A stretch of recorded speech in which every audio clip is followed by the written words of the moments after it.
Determinant को हिंदी में सारणी कहते हैं और सारणी का प्रश्न 5 नंबर का पूछा जाता है। उसके लिए हम कंसेप्ट लेकर आए हुए हैं और इसको बताने से पहले अभी तक मेरे चैनल को आप सब्सक्राइब नहीं किए हैं तो सब्सक्राइब कर दें, बेल आइकन दबा दें ताकि मेरा नया वीडियो जितना भी आए आपको मिलता रहे। तो चलिए बिना कुछ समय गंवाए हुए हम लोग शुरू करते हैं। How to solve of determinant, यानी कि डिटर्मिनांट को हम लोग यानी कि सारणी को हल कैसे करते हैं। तो पहला है, सर्वप्रथम हम डिटर्मिनांट को देखते हैं कि एक रो या एक कॉलम के सभी एलिमेंट समान है या नहीं। दूसरा है, यदि समान नहीं तो रो को रो से या कॉलम को कॉलम से जोड़कर या घटाकर समान लाते हैं। तीसरा है, यदि रो समान हो तो कॉलम को कॉलम से घटाकर दो एलिमेंट को जीरो लाते हैं और तीसरे एलिमेंट को लेकर डिटर्मिनांट निकालते हैं। चौथा है, यदि कॉलम समान हो तो रो को रो से घटाकर दो एलिमेंट को जीरो लाते हैं तथा तीसरे एलिमेंट को लेकर डिटर्मिनांट निकालते हैं। तो ये एक प्रश्न यहाँ है, सिद्ध करें कि ये दिया हुआ प्रश्न है। तो चलिए इस प्रश्न को हम लोग बनाते हैं। लेफ्ट हैंड साइड ले लिया गया, तो लेफ्ट हैंड साइड में ये जो डिटर्मिनांट दिया है उस डिटर्मिनांट को हमने क्या किया, लिख दिया। ठीक है, अब उसके बाद जो है हम यहाँ पढ़ते हैं। सर्वप्रथम हम किसको देखते हैं, डिटर्मिनांट को देखते हैं। क्या देखते हैं, एक रो या एक कॉलम के सभी एलिमेंट समान है या नहीं। तो इस प्रश्न को देखकर बताइए कि इसके सभी एलिमेंट समान है या नहीं। तो हम लोग कह सकते हैं कि इसका कॉलम जो है, ये कॉलम जो दिख रहा है ये समान दिख रहा है। तो यहाँ बताया गया है कि अगर कॉलम समान हो तो किसको घटाना है, रो को घटाना है। तो जैसे रो घटेगा तो दो एलिमेंट क्या आ जाएगा, जीरो आ जाएगा ना, और तीसरे एलिमेंट को लेकर डिटर्मिनांट निकाल देंगे, हमारा काम हो जाएगा। चलिए देखते हैं।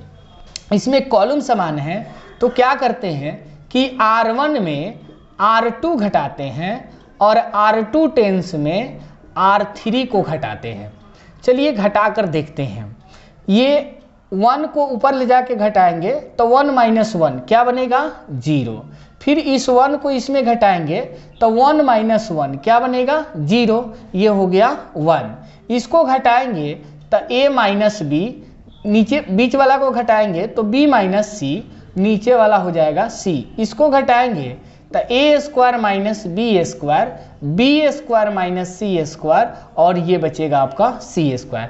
तो क्या यहाँ पर बताया गया कि कॉलम समान हो तो रो को घटाना है, दो एलिमेंट जीरो लाते हैं और तीसरे को लेकर डिटर्मिनांट निकालते हैं। तो देखिए तीसरा एलिमेंट क्या है, 1 है। तो 1 कहने का मतलब है कि ये आपका ऐसे तोप लेंगे इसको और इसको तोप लेंगे। ठीक है, तो ये 1 है।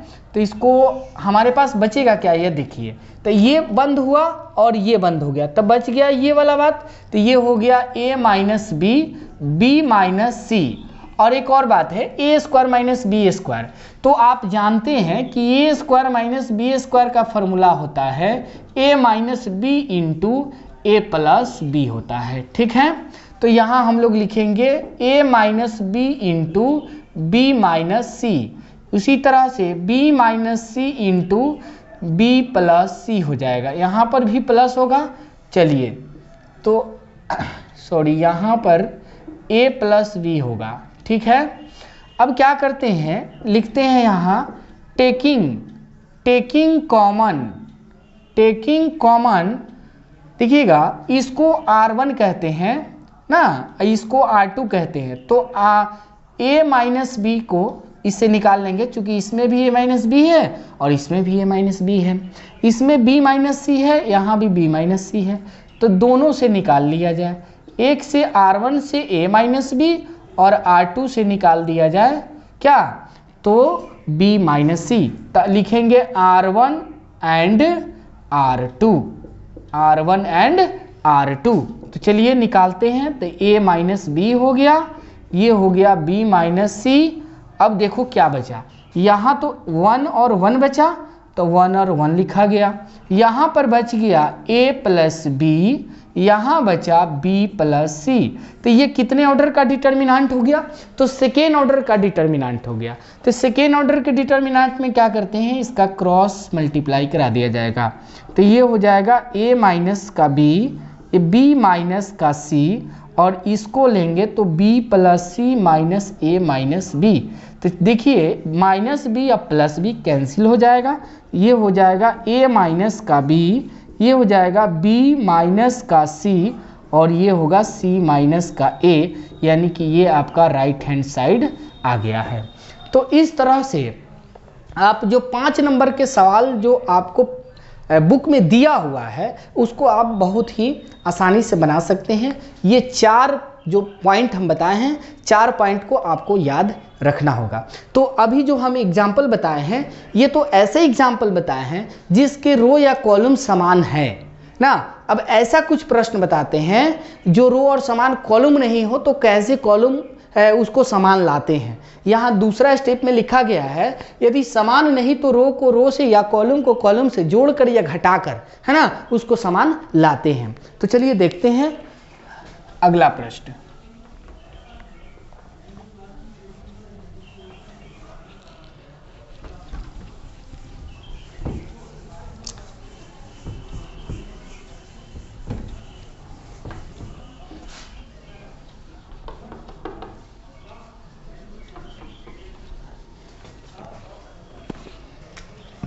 सिद्ध करे कि, एग्जाम्पल नंबर 2 हो जाएगा, सिद्ध करे कि ये हो जाएगा x plus 4 2x 2x 2x x plus 4 2x